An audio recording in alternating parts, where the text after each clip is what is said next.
Welcome back to the continuation of the story of Sayyidah Khadija. Now, she was positive in speech, but that was not it. Immediately, she took him to her cousin, Waraq ibn Nawfal. Why is that? She knew that that's the best person to give the support needed at that moment. Moment of fear, moment of disbelief, and what she wanted and expected absolutely happened. Because immediately, Waraq ibn Nawfal said to him, what you are telling me and who came to you is the same one who came to Sayyidina Musa. Waraq ibn Nawfal was not a Muslim, but he read the books.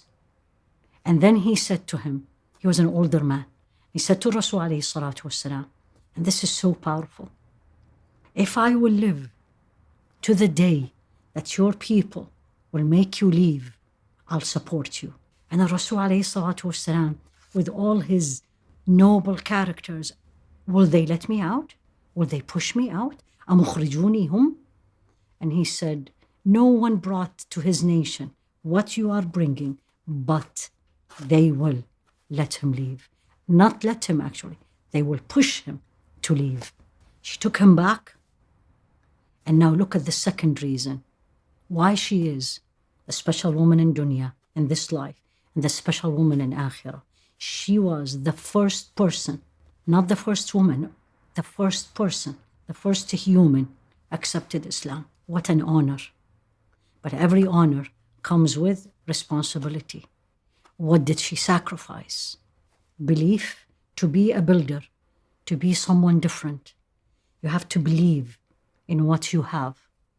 Number 2, you have to be very hard worker. And number 3, you have to sacrifice.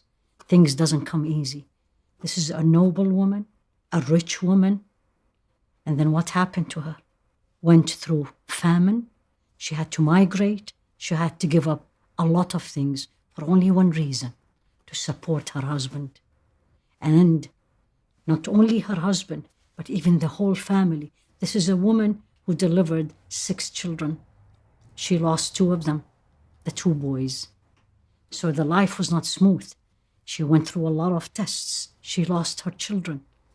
But still the 4 girls, she had them. Support, belief, hardworking, and resilient. You don't give up. You keep going to build a nation. Believing, faith, is something we all struggle with these days. But if we just look at what this brings to our homes and look at what it brought to her house, a lot of challenges, of course, a lot of difficulties, but what blessings and legacy that left and lived for thousands of years after her. One of the unique things she did in her house, this is before Salah became obligation. She used to pray with the Rasul alayhi salatu wasalam, 2 rak'at every morning. She was greeted, as we said, by salam, by Allah subhanahu wa ta'ala. She became the mother of one of the best women in Jannah. She was one, but her daughter also was one, Sayyidah Fatima. She was the grandmother of the 2 masters of all the martyrs in Jannah, Sayyidina al-Hasan and Sayyidina al-Hussein. She died in Ramadan, the 10th day of Ramadan. She died in his hands, alayhi salatu wassalam. And she actually died as a result of the famine she went through and the difficulties she went through, just because she's a believer. He actually laid her down in her grave, he alayhi salatu wassalam, by himself. And he personally supervised the preparation of her grave, alayhi salatu wassalam wa alayhi salam. Uniqueness after she died is the non-ending feelings and love he had, alayhi salatu wasalam, for her 4 years after she died. Whenever she is mentioned, his face changes. Her sister one day came in, and this is reported by Sayyidah Aisha. Her sister came, knocked on the door, and Sayyidah Aisha said, he said, let her be Hala. So he was hoping that the person who's going to come and enter the house, this is years after, this is in Medina, that it is Hala, her sister. And when she entered, his eyes filled with tears. This is love.